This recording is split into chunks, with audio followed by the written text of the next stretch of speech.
hese-hese nak wari cai heran, wari cai teh steril, make mesin, hayang timbul cai heran, hese-hese na cai heran wari. Lantaran polusi, baheula di sawah, urang nginum cai sawah ge aman bae. Baheula ti urut kitu kebo, eta ngeunah bae. Lantaran polusi, kuahari coba-coba urang. Nah ialah kesejukan batin para wali Allah aya ma'rifatan disebut hikmah eta teh bagaikan cai. Lillahi lahumul Fatihah. Bismillahirrahmanirrahim. Alhamdulillahi rabbil alamin. Ar-Rahmanir-Rahim Maliki Yaumiddin. Bantak dina ilmu kewalian caritana eta cai teh akan ngomong cai ngomong lamun cai di ember, cai di sumur, cai di empang, cai di kali, cai di keran, leuleuh jelema mantes ngising cai ngomong. Ayo kadieu aing ditugaskeun yang ngabersihan sia aya nu dadabul ku taneuh ku bobolokot ku sagala rupa kotoran cai teh ngomong di kali kadieu cek kana teh aing nu ngabersihan ngomong cai teh eta ngawean nyana kadieu hayu kadieu tah lamun cek anu najis teh imbung ulah mah isin ulah isin-isin aing ditugaskeun jang para tiga bersihan sia. Bong, ieu mah isin ka genteng mah sare bebelepet ge. Rasakeun ge ku sia. Sare bebelepet, emang kumaha kitu? Pamajikan sia ge indit kageun ku kumaha ge. Ye, pinuh ku najis kitu. Nah, ulah-ulah ku najis, koromod. Geus pamajikan geus kieu bae. Ih, si kakak. Mun kunaon? Amban lain deui cenah teh. Sarua ieu jeung sia. Mun sia seungit karak aing seungit, aing bau sia mah bau atuh bau jeung bau mah tah mah ngaranna nyetel. Aing ngomong. Tah ieu cai teh ngawean. Eta keur carita bahasa zahir. Horenganan di wali teh aya kesejukan, aya cai.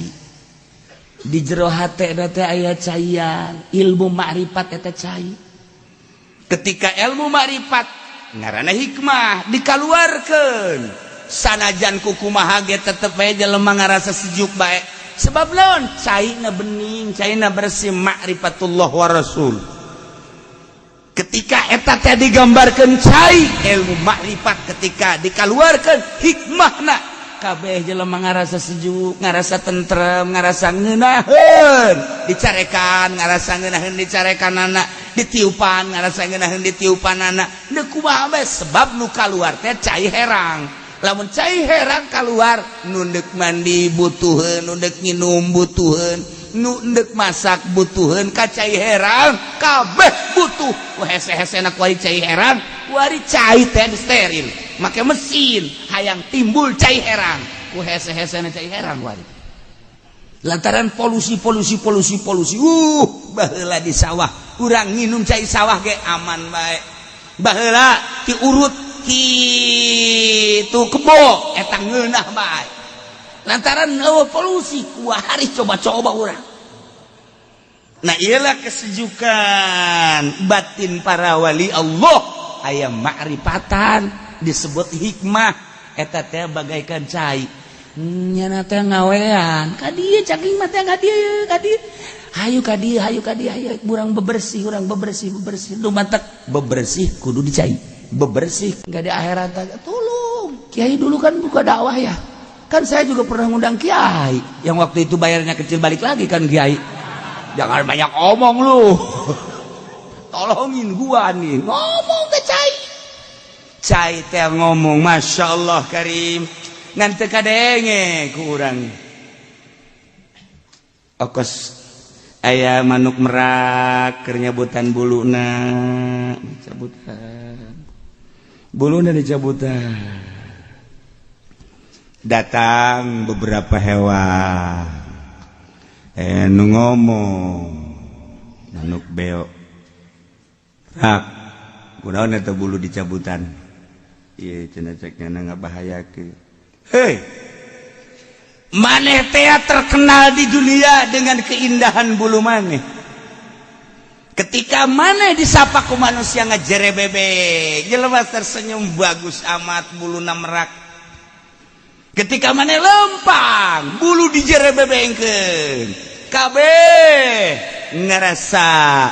senang geuleuh bulu maneh justru cek cenah ieu dicabutan teh lantaran teu eureun-eureun ketika kapanggih jeung jelema kula ngajerebengkeun bulu ketika jelema makin ngalem ka kula makin dijerebengkeun horenganan ieu teh ngabahayakeun kula hayang kapanggih jeung jati diri kaula nu mantak dicabutan bulu kula nah cak manuk beok sia teh ku bodo-bodo teuing bebeja ka manuk-manuk seje deui tuh aya manuk tuh merak keur jabutan buluna sakitu bagusna sakitu indahna ieu terkenal nanya teh aku kaindahan buluna ku ari keur dicabutan daratang kabeh kadenya kunaon ngaku naon kana deui sia hook eta hook teu aing mah hayang nyawa jati diri aing cabutan ngunyan nah ku ari tuh manuk merak geus gundul geus teu bisa ngajerebebeng tuh manuk merak bloon geus teu bisa ngajerebebeng tuh manuk perang bodoh merak bodoh geus teu bisa ngajerebebeng ditanya deui cek beo teh kok kitu amat ieu lah asli ka aing aslina aing keur menikmati hirup ngeunaheun ku ari hirup lantaran jelema geus teu melu ka aing-aingan sakadar jeung Gusti Allah hungkul hirup boga kanikmatan ketika teu boga bulu keur aya bulu aing diriung-riung jelema bae dipuji-puji jelema jeung aing naga hayang kapuji ku hari aing geus senang ka Gusti Allah eta manuk merak ngomong mantak asup lamun jelema ngajerebengkeun bulu eta ngaranna Kiai Merak nu kos merak eta kos kitu ngaranna satungtungnyana asa aing hei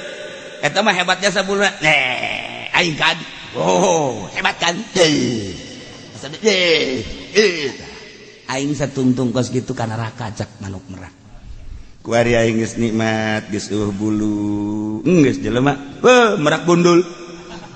asal kapanggih jeung merak bundul geus tah ku sebab ku ari geus teu dianggap nyana ka Allah bae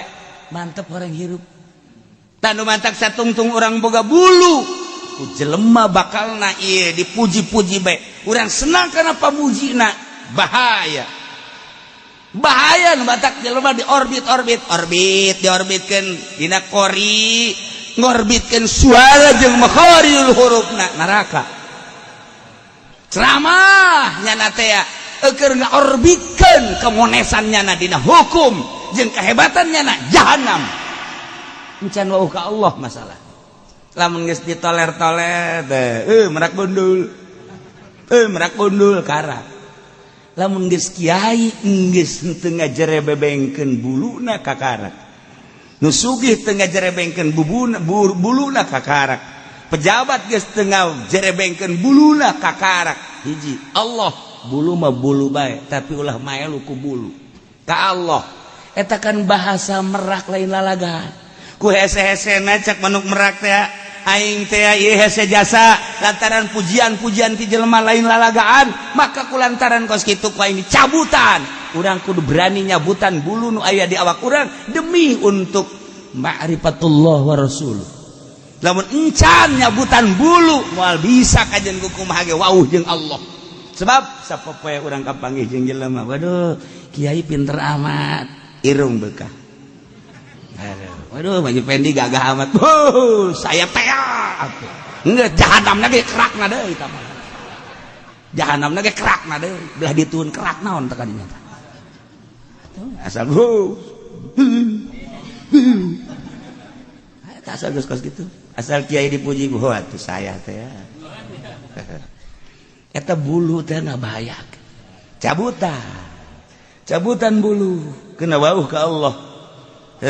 lamun geus dicabutan karak jelema geus eueuh anu mandang mantap ku waliullah mah leuleuweungan heula geus leuleuweungan heula geus teu dianggap ku jelema karak dibere ku Gusti Allah ilmu marifat ketika geus aya ilmu marifat balik deui teh mah bulu mah sapada dicabutan doang engke mah manuk merak kembali deui nyana geus teu nganggap ka bulu karak di dieu leuwih hebat merak nu ieu jeung merak nu itu lain deui nu itu ngajerebebengkeun hayang kalem nyana mah geus ngajerebengkeun geus teu nganggap ka bulu sebab pernah dicabutan ku sorangan gambaran ibadah ka Gusti Allah lamun can bisa nyabutan bulu-bulu nu aya di urang sugih cabut kasugihan urang boga jabatan cabut jabatanana urang boga kitu predikat kiai cabut ka kiaianana keunakeun batur teh ngahinakeun ka urang keuna batur teh teu nganggap ka urang karak lamun geus batur teu nganggap ulah diondang sama kiai kos kitu ieu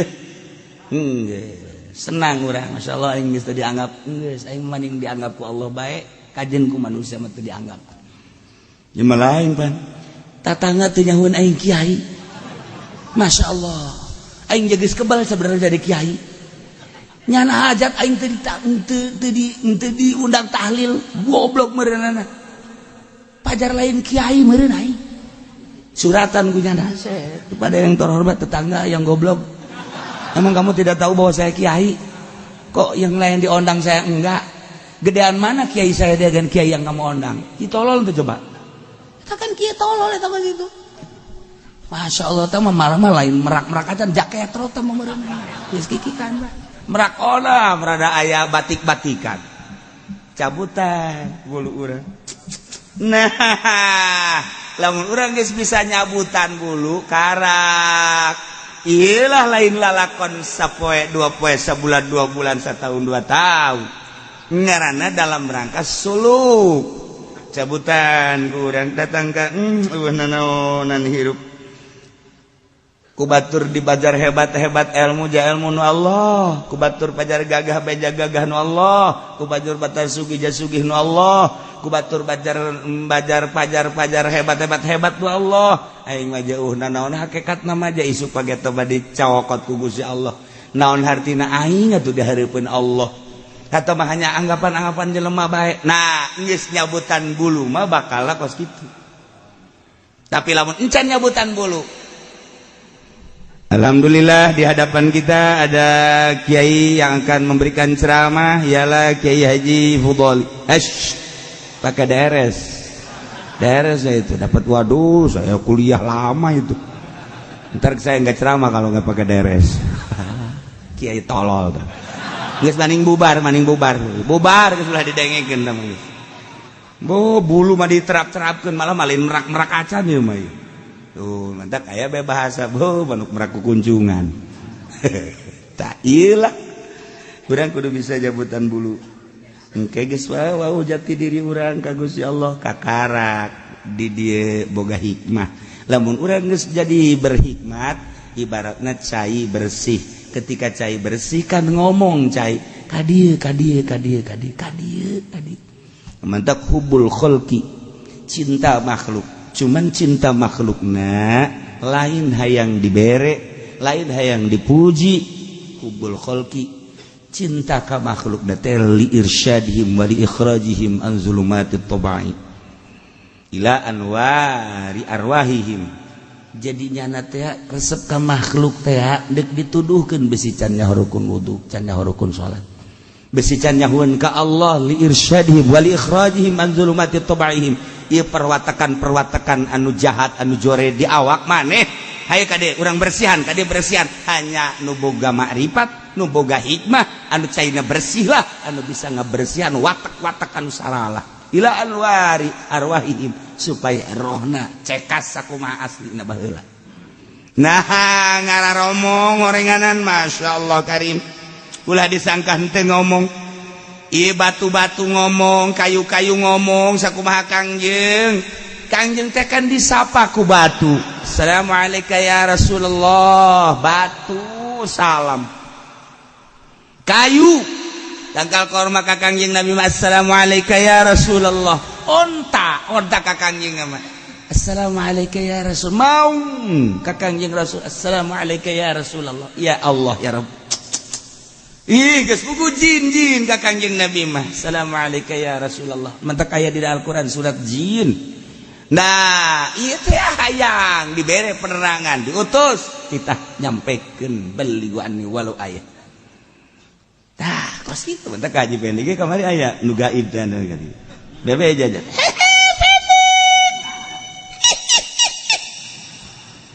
Kuntilanak kayaknya. Emang sajurusan saja lamun orang ngawirid surat jin datang na jin. Mun urang ngawirid kitu ilmu kazuhudan engke urang teh hayang nanaon. Urang ngawirid anti tembak bakalna urang moal terak ditembak. Urang ngawirid ka dunia nyana ngawirid ka kuntilanak kan kuntilanak. Babaturanna kuntilanak. Sajurusan entah nyawa tilok sieun dan kakuburan nyawa tilok sieun batur aing kabeh teh aing rajana tah ieu jadi ngaromong kabeh sesuai jeung karakter manusia ngabogaan karakter etalah nu kudu dicumponan kabutuh. Lamun mata resep kana nu indah-indah hayang dicumponan ka butuh mata. Ceuli hayang adenge suara nu merdu-merdu hayang dicumponan ka butuh ceuli. Irung watakna hayang ngambek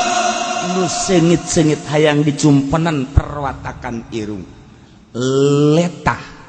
hayang ngarasakeun nu lazat-lazat jeung nu ngeunah-ngeunah hayang dicumponan. Zakar asal hudang hayang dicumponan ngomongnya. Jangan kau biarkan aku. Dia lagi ngomong sarua bae eta. Ulah pajar teu ngomong eta kos kitu. Ngomong suku leungeun ngomong kabeh sesuai jeung kebutuhan-kebutuhanana. Nu mantap urang teh sapopoe teh neangan jang nyumponan kabutuh kanyahoankan gerage ulah waka ilmu makrifat ilmu pasti bae heula cek Imam Ghazali engke kadituna bakal ngajaokeun ilmu makrifat jelema bakal neangan naon nu dibutuhkeun ku nyana bakal ngadeuketan nu bisa nyumponan kana kabutuhnyana sebab ketika jelema lapar berarti butuh dahar neangan nyana restoran neangan nyana warung nasi warteg hayang minum neangan nyana di mana kafe hayang kopi misalnya hayang teh misalnya dan lain-lain sebagainya nyana neangan jang kebutuhan nyana. Nah ketika hayang kawewe nyana ge neangan bae di mana ieu nu bisa di mas kawinan. Terus eta mah menormalkeun nu teu normal di mana aing kudu meuli di mana aing kudu meuli. Mulai geus teu normal geus. Aduh duit tangan ge aya 50.000. Wah berarti si Mbak bisa dikredit eta mah kos kitu. Ya 1 kali paket 3 kali bayar enggak apa-apa. Eta kan kebutuhan. Nah berarti kan geus kos kitu tah asal jelema karep asal jelema neangan kitu asal jelema neangan restoran lapar jelema neangan kafe berarti hayang nginum jelema neangan disesuaikeun jeung kabutuhnyana saha nu bisa nyumponan kabutuhnyana nyana tentrem berarti kiai lempang ka pemerintah berarti aya kabutuh kajen kuku mah teu kudu dicaritakeun aya kabutuh 100% kajen kukumaha. Ketika pemerintah datang ke kiai, aduh sarua pemerintah ge aya kabutuh. Ka kiai teh aya kabutuh. Kabutuna wallahu alam mungkin ai pemerintah endeuh ka kiai mah deuk ngaji, masalah. Deuk ngaji mah atuh masalah. Mungkin bae minta nasihat, masalah ngaji keneh ngaranna. Datang ka kiai teh hayang persahabatan bae lantaran aing mah teu bisa ieu teh ibadah. Lah hayang ngawauhan kiai bae sugan bae di akhirat ku wauh mah engke rada kagupai-gupai masalah. kabeladiana aing hayang wau ka kiai jang nyumponan ka hayang aing butuh ka kiai eta sebab aing dek naik di dewan, aing dek naik jadi gubernur, aing dek naik jadi bupati. Ieu mah penjahat. Tinggal di daerah bae kuari. Kiai ge datang na ka pamarentah teh apakah dek ngaji? Maknya dek ngaji kudu ka pendopo. Konsepna ngaji ka pendopo. Konsepna berarti teman di balik ngaji ada udang di balik kutang. Nah ini geus kadeule nu lelempangan di mana becek Imam Ghazali lain cakula tangun hartina kula atuh ngan macaan konsep-konsep ulama-ulama ahli hakikat seperti eta lempangna di mana etalah nyana keur jumponan kabutuh nyana lempangnya na di dinya nyana keur boga kabutuh di dinya nyana keur lempang di dinya nyana kabutuh na dinya jelema di partai berarti aya anu kacumponan nyana ketika di partai kajen ku kumaha ge sebab jelema lamun henteu kacumponan moal kalumal moal hayang di partai moal hayang kajen ku kumaha sebab naluri manusia selalu kitu nah nu paling bahaya dina kolbu teh ieu aya lelembutan kolbu teh ngomong di antarana nafsul lawamah aya hawa kahayang teh kudu dicumponan ketika dicumponan bungaheun nyana saha sih nu bisa nyumponan nu mendak jelema teh deketna jeung sieu kacumponan kahayangna jelema deket jeung sieu kacumponan kahayangna jelema deket jeung sieu kacumponan kahayangna moal bisa dipaksakeun sieu kahayang deket jeung ieu tapi beda henteu bisa nyumponan moal bisa deket ka jeung bisa mental ka jeung kumaha bisa mental kahayang hawa ngaranna nah ieu teh deket amat ka dieu aya kacumponan kahayang ieu kiai ieu pengusaha deket ka kiai eta pengusaha hayang deket ka kiai berarti hayang aya anu dicokot di kiai elmuna lamun kiai ge deket anu sugih berarti kiai aya kabutuh jang nyumponan kahayang kiai sebab kiai teh ya boga kahayang nu sugih nu bisa nyumponan anak weh dalit katanya anak kadina dalit nyawa sia dalit teh mukholid teh dalit teh kental tidak bisa dipisahkan weh sebab bisa kacumponan nah eta teh kos kitu tah mentek awewe ge lantaran nyana bisa nyumponan kabutuh urang ge bisa nyumponan kabutuh nyana maka terjalidah hubungan cintrong. Nah, di sini ada trisno. Aduh. Itu sari kebutuhan. Nah, ieu keur carita urang hirup teh kitu bae kajen ku kumaha ge. Saha nu bisa memenuhi kebutuhan aing. Deket. Ketika butuh, deket. Geus teu bisa kacumponan kabutuhan anak bila perlu pepegatan aing mah jeung sia. Teu hayang aing. Geus hayang wau. Guru tinggal guru, babaturan tinggal babaturan. Hayang. Sebab naon? Geus teu kacumponan ka hayang aing. Nu mancak lamun lain lillah babaturan teh.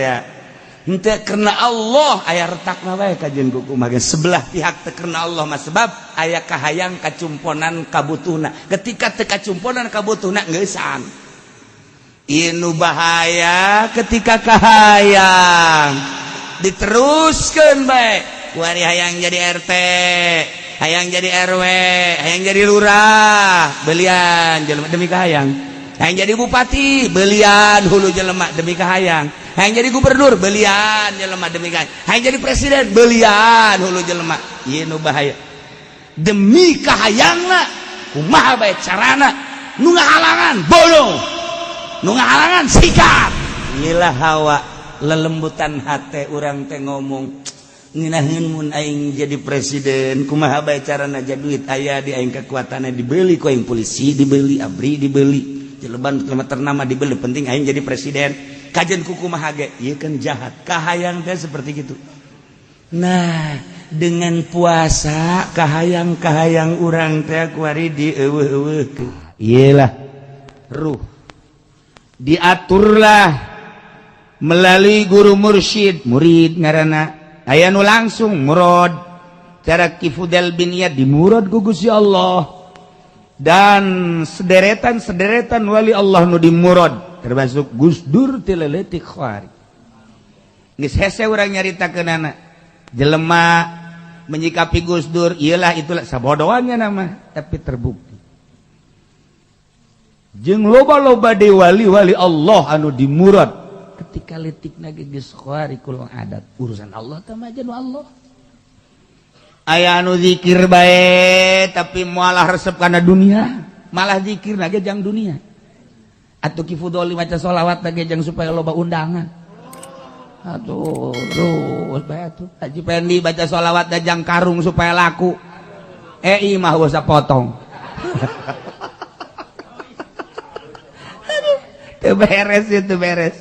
Babacaan teh jadi lain tambah bagus, tambah kredit. Nah, atuh lalaunan. Setelah melalui guru mursyid kieu carana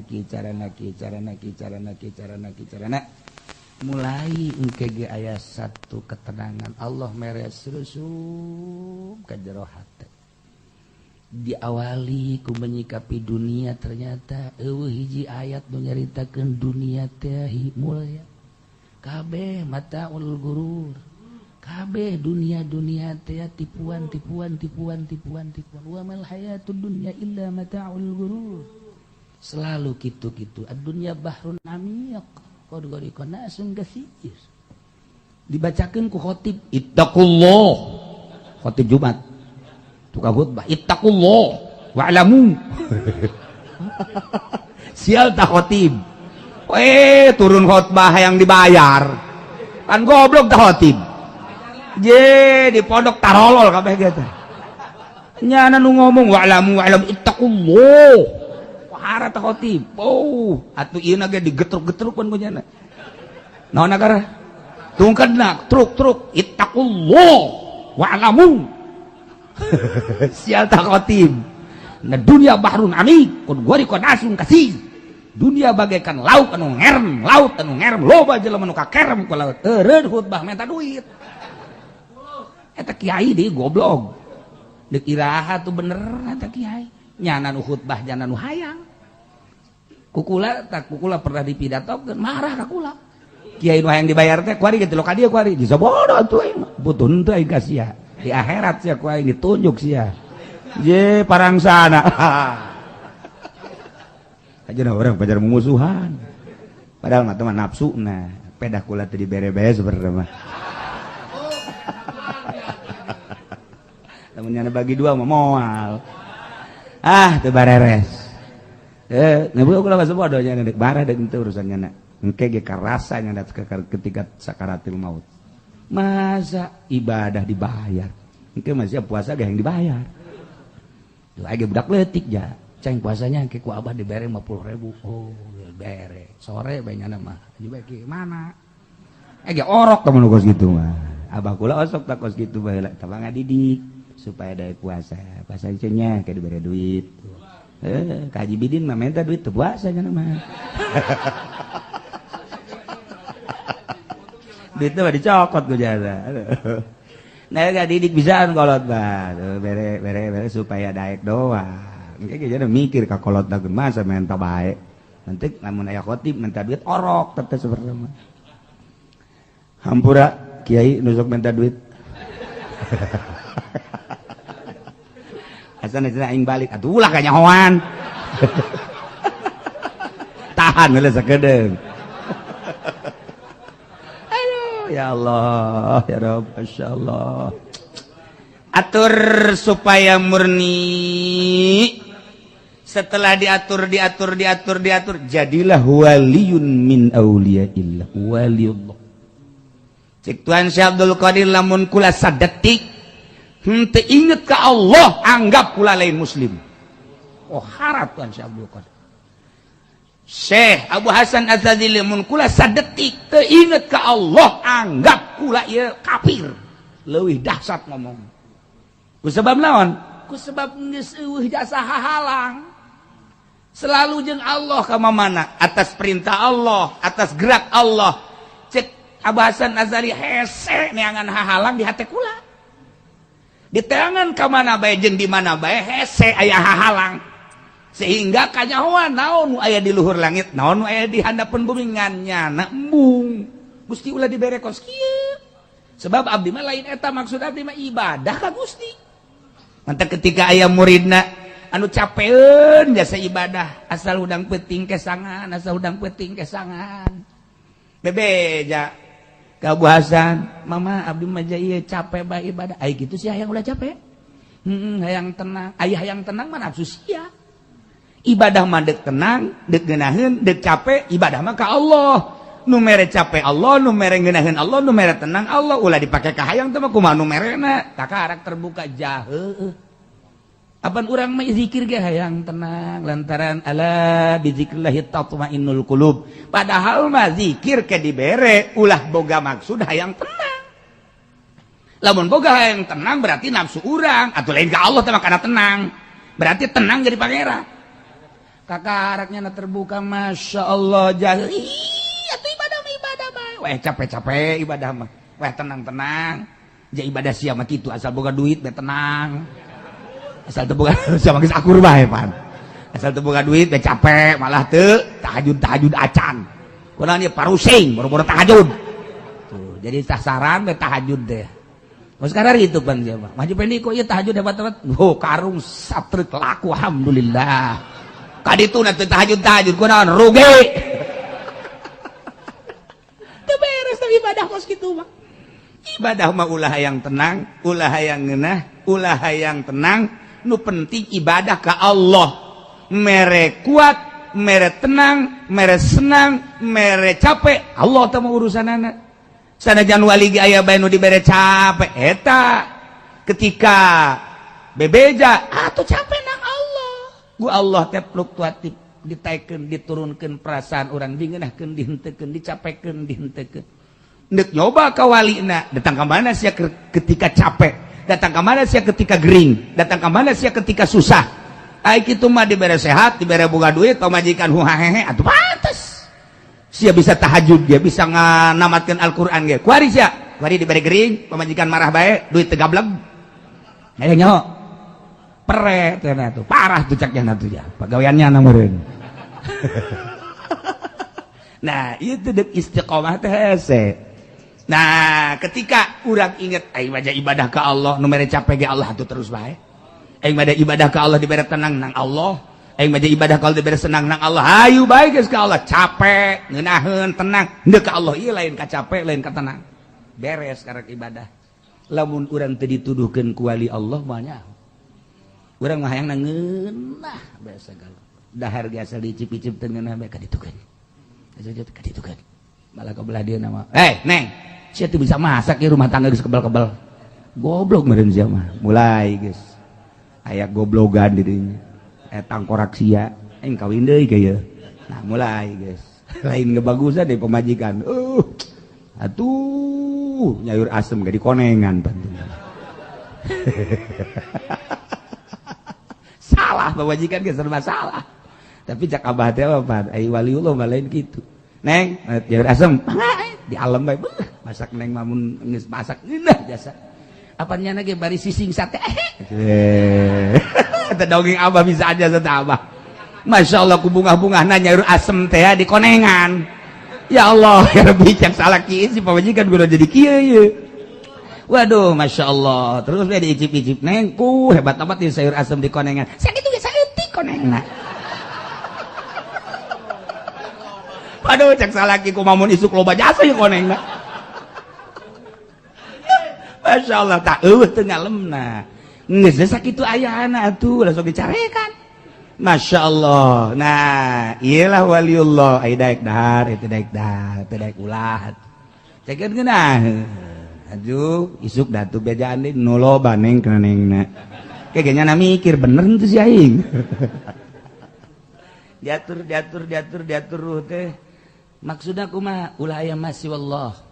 cara nunggu sejarah tadi wali-wali Allah minimal orang bisa setengah nangis mantep jasa emang orang teh didelekeun gitu ku wali Allah didelekeun saha anu endek berangkat emang teh nyawa nyaho kobo Kangjeng Nabi Qadir alaihissalam urang ngabangsa ka Tuan Syekh Abdul Qadir emang Tuan Syekh Abdul Qadir teu nyahoeun kitu nyana dihadiahan mepan nyana teu maot urang ngabangsa ke Abu Hasan Asyadzili emangnya teu jawab panjana teu maot cenah mah ieu lamun dicaritakeun kehidupan para wali leuwih hebat tibatan kahirupan nu hariru maksudna eratna hubungan antara kutub jeung bawahan urang mah teu nyaho lamun gunung ngobrol jeung gunung urang mah teu nyaho lamun tangkal kayu ngobrol jeung tangkal kayu urang mah teu nyaho lamun batu ngobrol jeung batu hanya wali-wali Allah lah anu nyanahoan lamun batu ngobrol jeung batu tangkal kayu ngobrol jeung tangkal kayu gunung ngobrol jeung gunung atuh komo manusia anu hadiah kanyana mun ke masyaallah Tuan Abdul Qadir teh takan leuleukeun we hibernya mana anu sok unggal peuting kaing hadiah tuh Haji Pendi kan pernah ngajajal pantilok ya mah tilok aju ngajajal ira hadratir ruhi Abdul Qadir Al-Jailani quddusallahu sirruh dibaca langsung datang beng aya naon siapa ini didagor gua insya atuh lain Tuan Abdul Qadir dengan Raja Jin datang sembarangan sia atuh sing hade da aya aturan-aturan tersendiri nyingkabkeun hijab mantak-tak dibere impian-impian nu istimewa asli impianana lantaran lain timbul tina nafsu ketika orang ibadah make sodri nafsu aya kene ketika orang ibadah make kolbu aya nafsu kene ketika orang nyulusup geus kana fuad mulai nafsu geus eueuh ketika orang geus jadi lub sirrul asrar malah aya nafsuan moal aya nafsuan hirup teh geus teu diatur-atur ku makhluk hanya Allah hiji geraknya na kumaha cek Allah kicupnya na kumaha cek Allah moalnya nahan sewaktu-waktu engke teu dibere ku Gusti Allah hanya untuk mencoba ka istiqomahanana jadi tujuan apa henteu karomahna besi nyana boga tujuan karomah cabut karomahna teu diijabah doana wali moal gentar ku sebab teu dibere karomah biasa bae waktu diijabah waktu henteu lain urusan urang makan lain ya aing geus ngabudah-budah kan teu bae segala teh ndik naon deui nu dibaca jeung geus beak ieu babacaan can dihasilkeun karewe mah lah ieu deuk eureun tah eta nu dimaksud ulah kos kitu saju eureun ban ka ditu sebab ibadahna hayang karomah ibadahna yang mulia lain ka Allah wali bente iya tuh urusan dijawab urusan Allah boro-boro eta paeh dia tuh urusan Allah masyaallah karim ieu kumaha tuh kuari diatur wusul ilallah geus eueuh nafsu mana nu kudu ditarik nafsu mana nu kudu dipicen latifatul qalbi latifatul ruh latifatul sir latifatul khafi latifatul akhba latifatul nafas latifatul qalb berbagai latifah di dinya teh aya muatan-muatan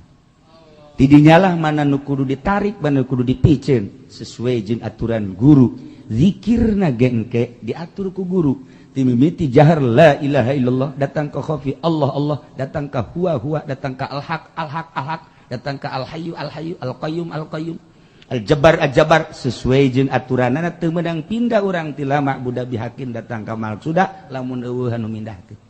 tidak lama sudah ulah pindah kana lamat luba lamun eueuh nu mindahkeunana guru mursyid jeung urangna geus kajahoan aya perasaan tersendiri. Guru mursyid mual nyalahan ketika orang pindah rasanya heueun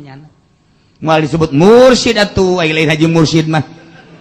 ya deui sakadar haji mursyid batu lain deui ieu nu batak disebut mursyid geus eueuh duniaan sehingga nyaho murid naik jeung turunna mendak ieu kuari thariqah teh ambalayah tapi salah ngajarkeunana ente lamun berthariqah insyaallah dagang maju kok thariqah si jurusanna dagang ente insyaallah asup thariqah ieu engke lamun asup thariqah ieu jabatan ente bisa naik naon hubunganana thariqah jeung jabatan thariqah mah deuk ngeuweuhkeun dunia baik kemuliaan jabatan kagungan jabatan dunia hiji Allah deuk ditaikeun deuk diturunkeun kumaha Allah ieu ka Allah we singgirkeun eta thariqah ieu kuari lain thariqah nu salah guru mursyidna encan mursyid geus mursyid gitulah seputar thariqah di Indonesia ngan urang nyalahkeun atuh ulah zikir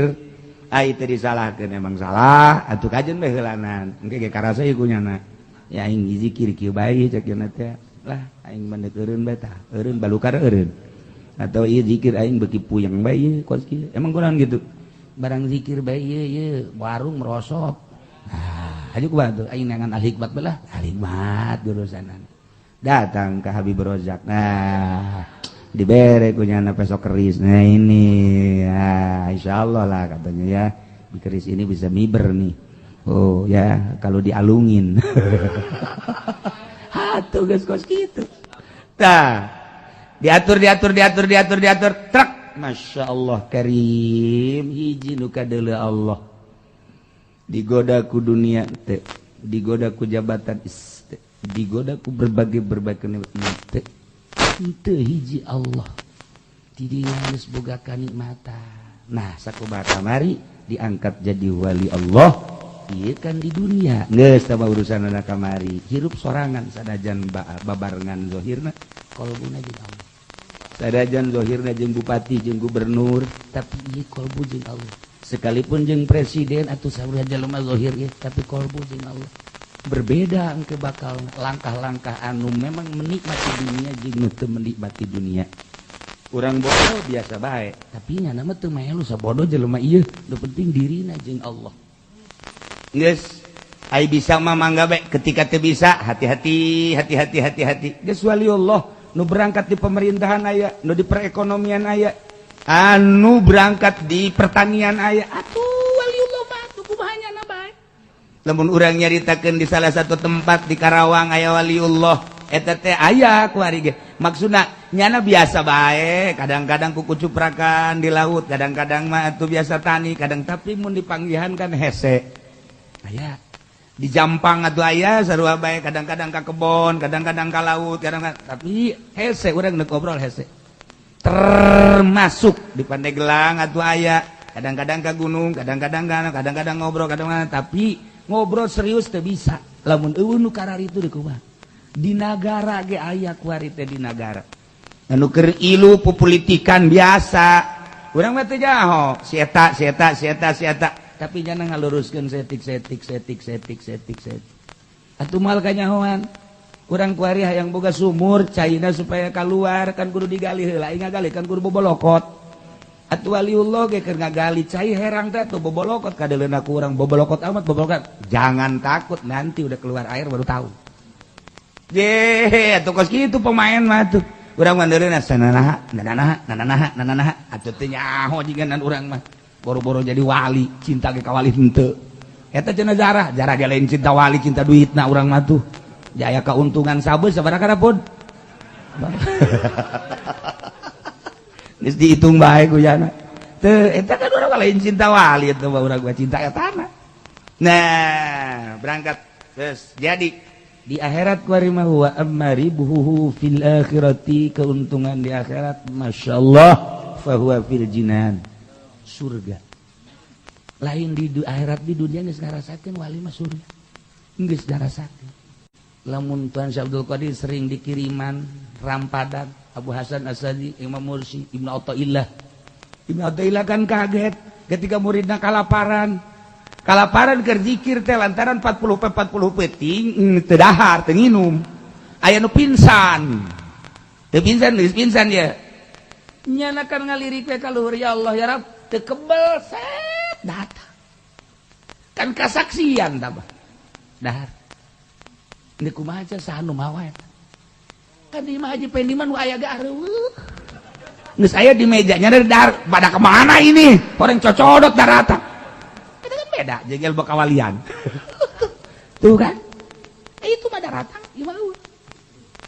cocodot beurit cucurut emang sabangsa ieu jangan wajeng beurit tuh kan Masya Allah karim surga walhur bidadari atupan bidadari mah lain cara orang Bandung jeung Karawang atunya lamun nyidu ka laut seungit atuh kelek lagi seungit dak atuh coba artis kelek lamun teu make Rexona bah Masya Allah karim atuh seungit ya nama ya Allah ya Rabb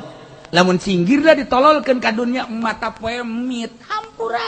cek mata poe kula eleh ku cinggir bidadari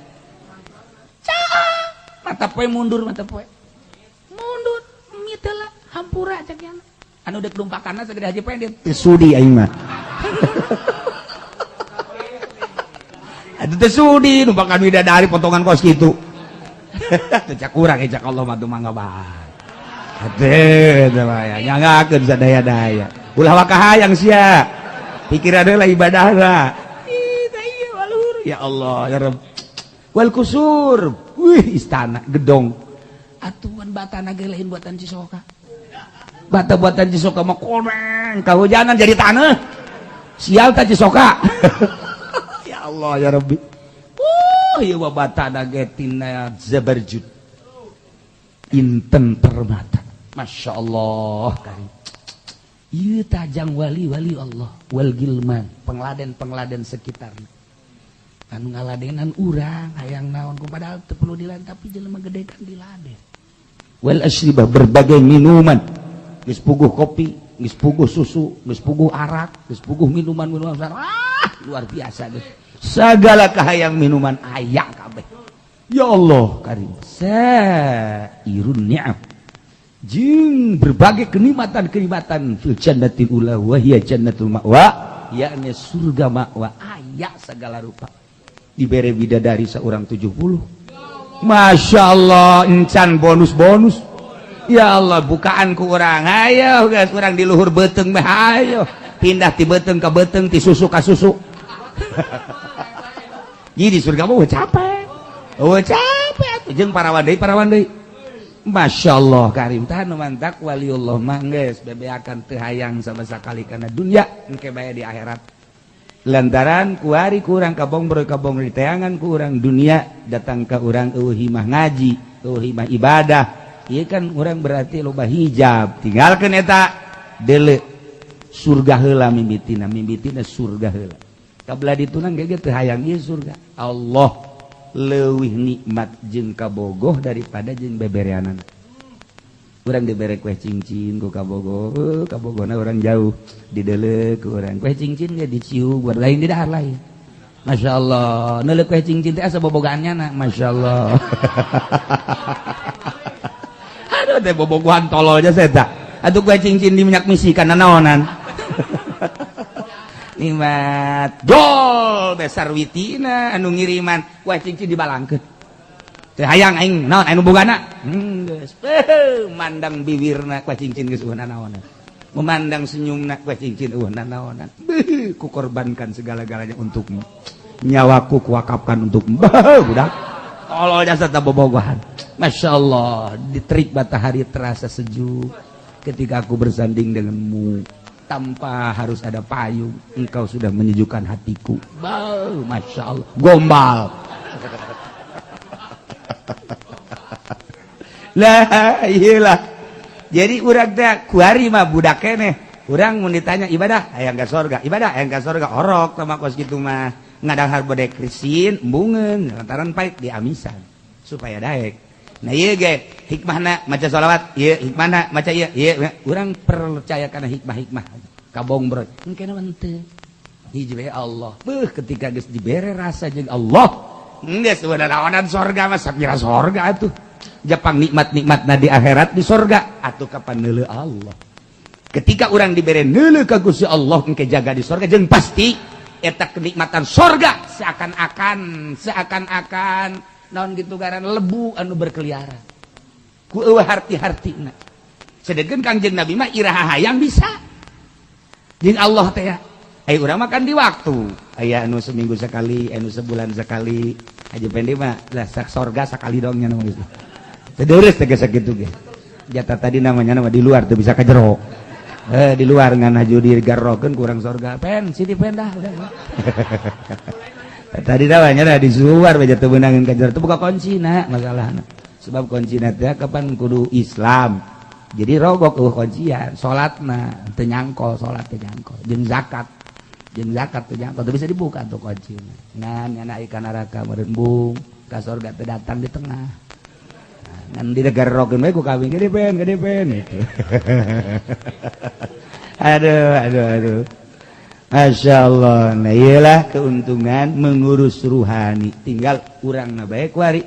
sangkilang urang encan bertorikoh tapi langkah orang soba mulaian hiji udang tipeti kula tapi helaan kudu dihandap udang biasa normal ieu mah anu dihandap udang nu luhur peureum ayeuna neuleuh ka sisi aya ceklak beres pogon kiai sia Masya Allah karim mandi wudu sanajan 2 rakaat sebab salat 2 rakaat tengah peuting anu ngaran tahajud teh leuwih bagus tibatan dunia jeung eusina. Urang lamun inget kadinya ngarenjak lamun teu salat Masya Allah 2 rakaat leuwih bagus jeung dunia jeung eusina. Ya Allah ya Rabb rugi amat atuh lamun teu 2 rakaat aca. Geus dibejaan kitu ge teh coba ge peuting aya eueuh coba ge. Geus dibejaan ge komo nu teu dibejaan. Mandak wa bilal laili fatahajjad bihi nafilah. Masya Allah guys diangkat jadi wali teh la yazalu abdi yataqarrabu ilayya bin nawafil dengan nawafil seakan-akan fardu sebab lawan neuleuh Allah cek Allah sia ngagawean sunah geus kos fardu bae tu komo fardu geus maneh mah kekasih aing hatta ahbab ata uhibbuk sehingga aing cinta ka anjeun sunah bae kos fardu maneh atuh komo fardu urang mah fardu teh geus dianggap sunah geus hese jasa Zohor ge dingkeng hiji jeung asar. Asar ge. Kadang-kadang waktu subuh mah geus istiqomah jam 7. Istiqomah jam 7. Ajeuna kieu Allahumma hadi dicak anak da kok duha sih pake kunut abah mah. Nah iyalah kehebatan wali Allah Subhanahu